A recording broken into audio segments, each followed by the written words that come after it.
Bismillahirrahmanirrahim. Assalamualaikum warahmatullahi wabarakatuh. Nama saya Wan Nur Hazila binti Wan Azri. Nombor Petrik P121842.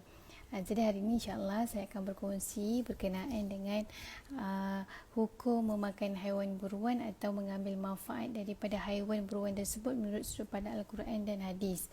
Jadi sebelum kita go through, ini antaranya haiwan buruan lah, rusa kan.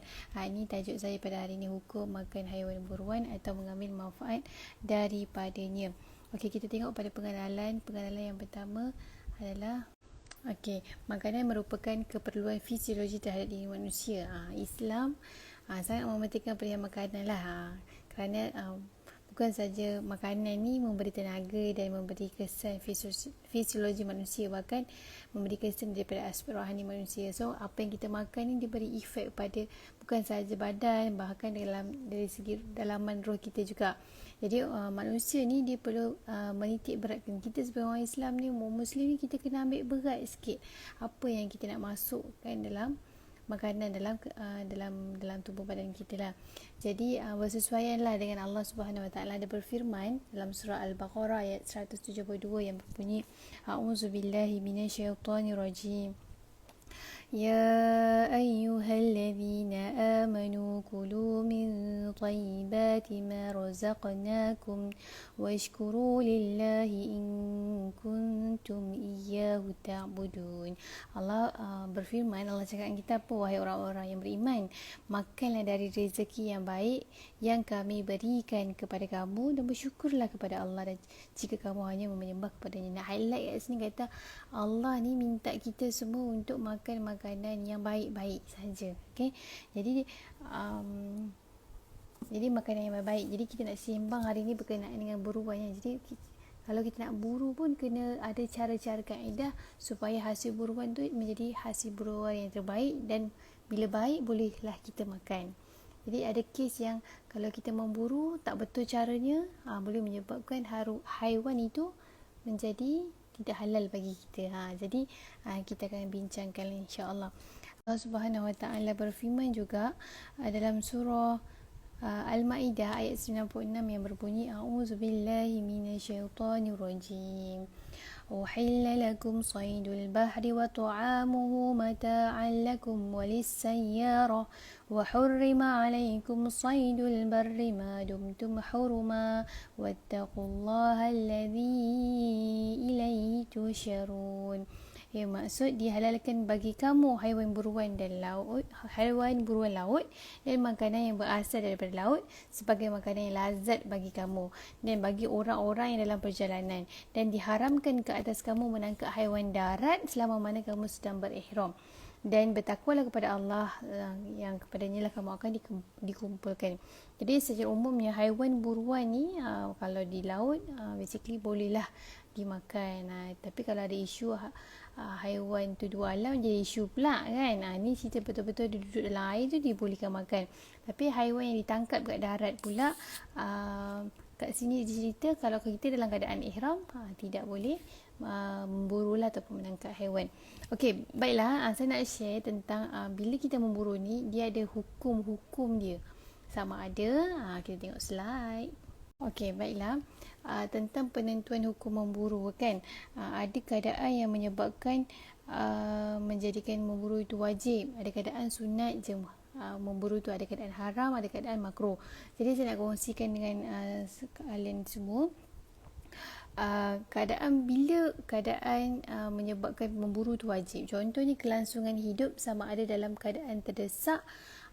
Contohnya kan, contoh dalam hutan kan, kita duduk dalam hutan dan kita tak ada makanan apa-apa pun dan kita sesat dalam hutan kan. Jadi wajib untuk kita untuk memburu ikut kemampuan kita. Kalau nampak rusa ke apa, kita burulah dia yang boleh memburu kan. Jadi ketika itu wajib kepada kita dalam keadaan terdesak.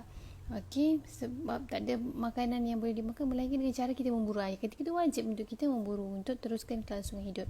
Yang kedua, keadaan yang menjadikan sunat adalah kalaulah kita ni niat memburu itu untuk memberi nafkah kepada keluarga, memburu itu sebab nak sedekah, itu kita dikira sunat lah. Ada keadaan yang haram. untuk memburu. Pertama sekali, haiwan buruan itu haram dimakan. Contohnya kita nak memburu khinzir ataupun kita kata babi lah, kita nak memburu dia, boleh ke tak untuk makan kan? Sebenarnya tak boleh lah, sebab haiwan buruan tu haram untuk kita makan kan. Okey, yang kedua adalah pemburu itu dalam keadaan ihram haji atau umrah. Kalau lah pemburu tu dia sedang melakukan ihram haji ataupun ihram umrah, dia tidak boleh memburu. Jadi haram ke atas dia memburu, sebab Allah Subhanahu Wa Taala dia berfirman dalam surah Al-Maidah ayat 95 yang berbunyi, A'udzubillahi minasyaitonirrajim. Ya ayyuhalladzina amanu la taqtulus sayda wa antum hurum. Allah kata, wahai orang-orang yang beriman, janganlah kamu membunuh haiwan buruan ketika kamu sedang ihram, sama ada haji ataupun umrah. Okey, yang ketiga adalah haram kalau kita memburu untuk bertujuan kezaliman dan permusuhan dengan orang lain. Ini tak baguslah kan. Kita nak memburu tu sebab dengan tujuan kita nak buat anaya orang lain kan, nak buat zalim orang lain kan. Itu tak boleh kan. Tak boleh. Contohnya kita nak memburu rusa tu. Kita nak bunuh rusa, lepas tu kita nak potong kepala rusa, kita nak letak dekat depan pintu rumah orang tu. Sebab apa? Kita geram sangat orang tu, muka dia macam rusa. Kita kata kita dah balah dengan dia, lepas tu kita nak buat anaya kat dia, dia buka pintu nampak kepala rusa kan. Tak boleh macam tu, sebab kita nak anaya orang, kita nak zalimi orang. Tak betul niat dia. Ni haram lah kan. Itu contoh dia lah. Baiklah. Yang keempat adalah hukum memburu jadi makruh sebab apa? Dengan tujuan sia-sia. Dia nak memburu tu dengan saja-saja nak main-main, nak tembak-tembak ataupun nak baling tombak tu kan, sahaja kena ke tak kena kepala kan, sahaja, tak niat, tak nak makan pun, sahaja duk main-main. Tak boleh lah, tak boleh. Terusnya ada dalam memburu ni, kita ada 3 rukun utama dalam memburu. Okey, kalau boleh saya zoom. Okey, tak boleh saya tak zoom. Okey, 3 rukun utama dalam memburu. Pertama, pemburu tu sendiri. Sebagai seorang pemburu tu dia kena buat macam ni. Pemburu tu mestilah ahli pemburu. Dia merupakan seorang Muslim. Ciri-ciri pemburu, dia mestilah seorang Muslim, dia mestilah seorang yang berakal. Maksudnya Muslim ni dia tak boleh orang kafir ataupun orang yang murtad. Bagi kita, kita kena orang Islam yang betul-betul Islam yang memburu. Lepas tu dia berakal dan dia memuaiz. Ini adalah pandangan yang disepakati oleh kalangan ulama. Fuqaha ni berselisih pendapat dengan 2 perkara lah. Pertama, ada isu sikit lah tentang pemburu di kalangan ahli kitab. Boleh ke kita nak makan buruan ahli kitab? Pertama, Ibnu Qudamah, dia berkata kebanyakan ahli ilmu berpendapat bahawa harus memburu dari kalangan ahli kitab. Seperti mana yang disebutkan dalam surah Al-Maidah ayat 5 lah. Maksudnya pada hari ini dihalalkan bagi kamu segala yang baik-baik, makanan sembelihan ahli kita itu halal bagi kamu dan makananmu halal bagi mereka. Jadi seperti mana dikatakan Ibnu Abbas, makanan mereka ini adalah bermaksud hasil penyembelihan daripada ahli kitab, itu dibolehkan lah. Maka kalau halal penyembelihan yang dibuat ahli kitab, maka halal juga haiwan buruan di kalangan mereka seperti mana orang Muslim. Okey. Kedua, isu yang diselisihkan adalah boleh tak kita ni memakan daripada makanan hasil buruan daripada orang gila ataupun kanak-kanak ataupun orang yang belum memayis. Jadi jumhur fuqaha dia berpendapat tidak halal makan hasil buruan di kalangan mereka ni, kerana mereka bukan orang yang ahli dalam penyembelihan. Yelah, orang gila kan, dia nak sembelih, dan dia sembelih macam mana? Ada pak. Jadi macam mana kan? Tak baca bismillah ke apa ke. Jadi dalam keadaan akal dia tidak stabil dan sebagainya. Jadi tidak bolehlah, tidak halal lah makanan hasil daripada buruan orang gila tersebut. Okey. Sebab untuk memburu ni sebenarnya kita memerlukan kepada niat dan membaca basmalah, bismillahirrahmanirrahim. Sedangkan kalau logiknya orang gila ataupun orang yang membayar, orang tak berakal ni, orang tak dapat lakukan dan orang tak boleh fikir waras pun.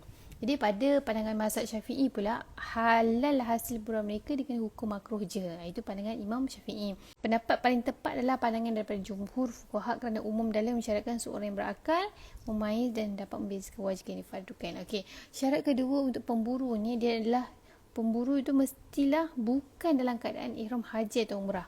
Yang ketiga, pemburu tu syarat dia mesti dia kena niat. Niat memburu kerana Allah Ta'ala. Yang keempat, dia kena membaca, pemburu tu mesti kena baca basmalah. Okey.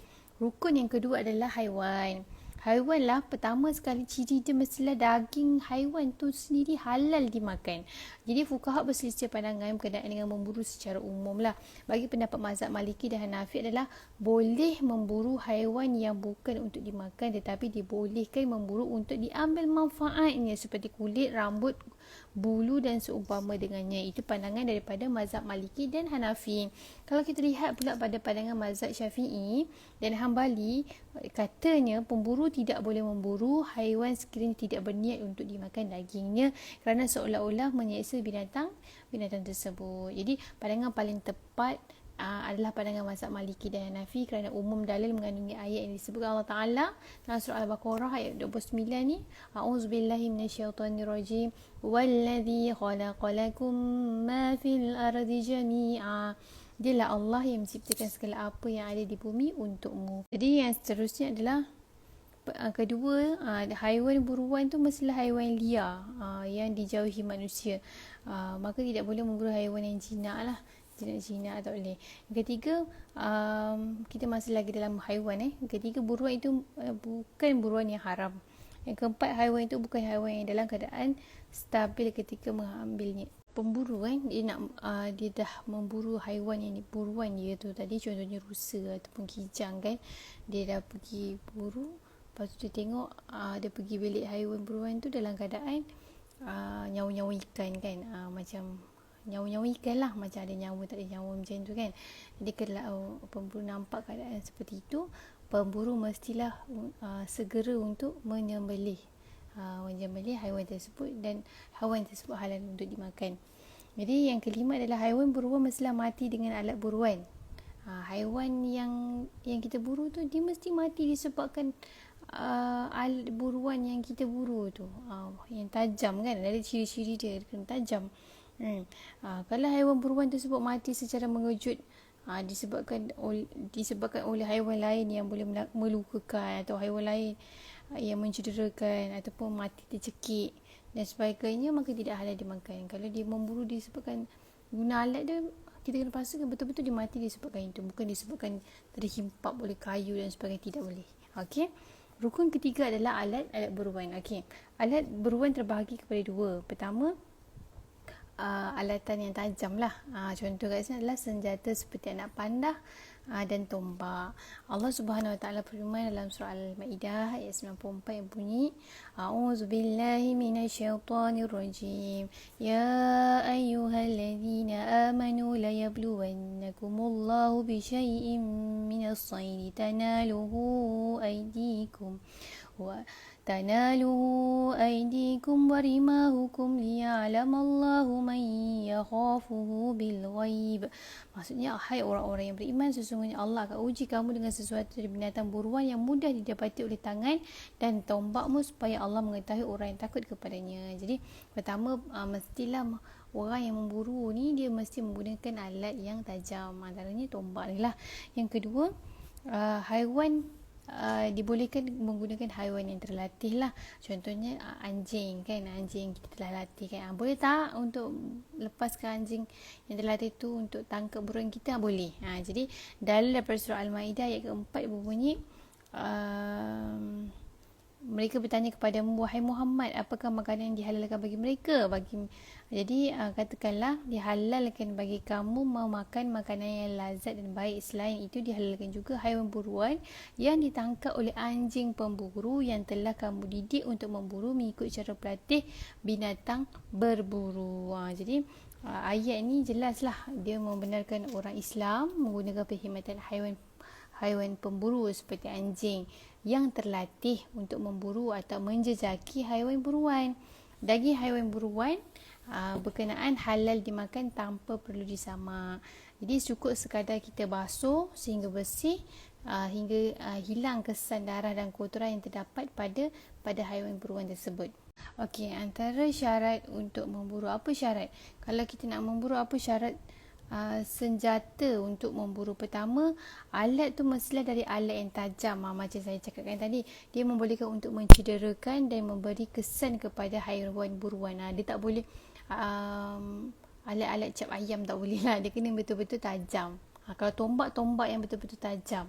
Okey, supaya ialah tidak anaya lah haiwan tersebut kan, dan haiwan tu boleh mudahlah untuk dia menghabiskan nyawanya. Tidaklah disyaratkan alat tersebut dibuat daripada besi, bahkan semua jenis alat ini dibuat dari alat yang tajam dibolehkan. Tak adalah macam tajam je mesti besi, tak semestinya kan. Apa-apa jenis pun boleh asalkan tajam. Tapi mestilah bukan diperbuat daripada gigi dan kuku, tapi alat tu tak boleh dengan gigi dan kuku. Diperbuat daripada gigi tak boleh, dengan kuku pun tak boleh. Tiba-tiba nak ambil kuku harimau untuk jadikan bahan untuk kita nak memburu, tak boleh sama sekali. Gigi dan kuku tak boleh. Syarat yang kedua adalah haiwan buruan tersebut mestilah dicederakan dengan alat yang tajam, dan pemburu meyakini bahawa haiwan buruan itu mati disebabkan kelukaan dari alat tersebut. Jadi bila guna alat tajam, pemburu kena yakin yang haiwan yang dia buru tu mati disebabkan ketajaman alat yang dia buru tu, bukan disebabkan terhimpap pokok ke timpa oleh apa sajalah. Okey, syarat haiwan terlatih ada 3 perkara. Pertama, haiwan tersebut dilatih sehingga melayakkan haiwan tersebut mampu untuk memburu. Contohnya anjing lah. Anjing buruan yang kita nak lepaskan untuk tangkap rusa ataupun kijang contohnya. Pastikan anjing tu betul-betul dia memang terlatih. Yang kita dah latih dia dah memang dah bijaksana lah. Memang dia dah tahu dah kerja dia untuk tangkap haiwan buruan tersebut kan. Okey, yang kedua, haiwan terlatih tersebut boleh mencederakan mana-mana anggota badan mangsa. Okey, haiwan tu boleh mencederakan mana-mana anggota. Yang ketiga, haiwan tersebut dihantar oleh pemburu muslim atau ahli kitab dan disertai dengan bacaan basmalah. Maksudnya ketika pemburu tu dia nak lepaskan anjing tu, dia perlu membaca Bismillahirrahmanirrahim, dan pastikan pemburu yang menghantar anjing tu, pemburu tu sendiri seorang yang muslim ataupun dia merupakan ahli kitab yang asli, bukan ahli kitab yang murtad gitu kan. Jadi macam tu. Okey, seterusnya ada sedikit isu yang kita akan bincangkan. Bolehkah kita ni nak menjadikan anjing sebagai pemburu haiwan? Ini kita nak bincangkan hari ni lah. Kalau kita pemburu tu, dia nak hantar anjing sebagai wakil buruan dia, maka dalam keadaan ini, anjing pemburu tu mestilah anjing terdidik dan terlatih untuk memburu atau menjaki haiwan. Kedua, anjing pemburu berkenaan mesti diawasi hasil tangkapannya supaya tidak memakan bahagian tertentu daripada haiwan buruan walaupun sedikit. Okey, maksudnya bila kita dah lepaskan haiwan terlatih tu untuk tangkap kijang contohnya kan, jadi kita kena pastikan yang anjing tu tidak memakan ataupun memakan walaupun sedikit kijang tu. Dia perlu mencederakan je. Dia tak boleh memakan bahagian tertentu pada haiwan buruan tu. Itu dia. Kalaulah kita dapati anjing tu dia makan sedikit ataupun banyak daging rusa yang diburu tu, ketika tu daging rusa tu menjadi najis dan haram dimakan. Maksudnya haiwan kita kena pastikan benda tu. Anjing yang kita lepaskan tu, anjing buruan yang kita lepas tu betul-betul dia ni memang betul terlatih dan dia tak makan pemburuan tu. Dia cukup sekadar dia mencederakan sahaja. Okey, seterusnya, tuan pemburu perlu pastikan bahawa tiada anjing lain ataupun anjing liar bersama dengan anjing kita yang terlatih yang kita lepas tu di kawasan haiwan buruan yang dijumpai. Kalau didapati terdapat anjing lain di kawasan berkenaan, maka daging haiwan buruan haram dimakan kerana dikhawatiri telah digigit oleh anjing liar itu. Contohnya macam nak memburu kijang, saya lepaskan anjing yang terlatih yang saya miliki untuk nak kejar kijang. Okey, lepas tu bila saya dah sampai ke tempat destinasi dengan kijang tu yang dah mati tu, saya kena pastikan betul-betul tak ada anjing lain. Kalau lah ada anjing liar yang lain kat situ kan, yang duduk dekat dengan kijang, jadi kijang tu tak boleh dimakan. Sebab apa? Sebab dikhawatiri anjing liar itu telah memakan sedikit atau banyak kijang tersebut, dan dikhawatiri juga kijang tersebut mati disebabkan oleh anjing liar tu lah. Sebab kita kena pastikan biarlah anjing terlatih tu yang mencederakan haiwan yang buruan kita tu lah. Okey. Jadi kita sebagai owner beranjing kan, pemburu lah kan, kita kena pastikan perkara tersebut lah, supaya haiwan buruan kijang tu betul-betul mati disebabkan buruan yang kita lepaskan tu, iaitu anjing terlatih, bukan disebabkan anjing liar. Okay. Jika satu daripada syarat itu tidak ditepati, maka daging haiwan berkenaan haram dimakan kerana telah dikategorikan sebagai bangkai bernajis. Jadi semua syarat itu telah disepakati kebanyakan ulama, kan, termasuk mazhab Syafi'i.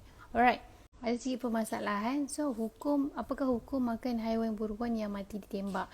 Hari ni kita nak kongsi sikit bagaimana hukum makan haiwan yang mati ditembak. Okey. Kita masuk pada isu hukum makan haiwan buruan yang mati ditembak. Okey, kalau kita nak buru haiwan kijang contohnya, kita tembak dia. Apa hukum kalau kita nak makan haiwan tersebut? Jadi, menurut hukum syarak, sekiranya binatang buruan dari jenis halal dimakan, apabila mati diburu dengan alat buruan tu yang tajam, seperti panah ataupun anjing buruan terlatih dan sebagainya, jadi pemburu pula menepati syarat yang ditetapkan, maka ia halal dimakan. Jadi syarat apa? Mesti tajam. Jadi itu asas. Tapi kalau menggunakan peluru, ini perbincangan lah. Kalau menggunakan peluru, ikut mazhab Syafi'i, peluru yang ada sekarang ni tidak memenuhi syarat untuk dijadikan alat buruan, kerana ia tidak tajam. Itu yang dikatakan oleh Imam mazhab Syafi'i. Maka berburu dengan senapang, pistol dan seumpama yang menggunakan peluru adalah tidak menjadikan binatang buruan itu halal. Tak jadi halal. Jadi haramlah menurut mazhab Imam Syafi'i. Maka hukum haiwan yang mati ditembak tidak halal dagingnya. Itu pandangan daripada mazhab Syafi'i. Kalau pandangan mazhab Maliki pula, halal kalau dibaca dengan Bismillahirrahmanirrahim, atau disebutkan nama Allah ketika menembak. Sebab menembak tu baca Bismillah. Ini kerana menurut mazhab Maliki, peluru sama kedudukannya dengan panah dan alat pemburuan yang lain. Mengenai sebut nama Allah itu termasuk dalam rukun penyembelihan di sisi mazhab Maliki. Maka haiwan buruan yang ditembak ketika memburu, hukumnya halal dimakan bagi pandangan inilah. Kalau luka tembakannya tidak sampai dapat mematikan haiwan itu, maka hendaklah disembelih. Kalau tidak, kalau tak sembelih, haram dimakan. Maksudnya, bila kita tembak kijang contohnya, bila kita tengok dia dah nyawa-nyawa ikan. Bila tengok nyawa-nyawa ikan, kita kena segera untuk sembelih kijang tersebut. Kan? Okay? Kalau kita biar je, tak boleh lah, haram haram dimakan. Kita bantu dia proses untuk dia mati dengan cepat lah. Jadi itu sahaja daripada saya. Jadi kesimpulannya, agama Islam ni diturunkan dengan garis panduan yang perlu manusia ikuti syariat penurunannya walaupun sekecil-kecil perkara. Oleh demikian, diharapkan perkongsian ini dapat membantu ahli pemburu untuk tahu kaedah pemburuan yang sebenar dan sepatutnya dijalankan, terutama buat syarikat jualan-jualan kan, pengilang-pengilang atau persendirian mengikut garis panduan yang digariskan dalam Islam itu sendiri. Jadi sebagai orang Islam yang sedar dan ada ilmu, kita kongsikan kepada sahabat-sahabat kita yang lain yang masih lagi tidak dapat info inilah. Jadi ingat bahawa setiap haiwan itu yang kita nak buru, pastilah pertama sekali dia menepati rukun-rukun yang telah saya kongsikan sebentar tadi. Itu sahaja daripada saya. Minta maaf salah silap. Assalamualaikum warahmatullahi wabarakatuh.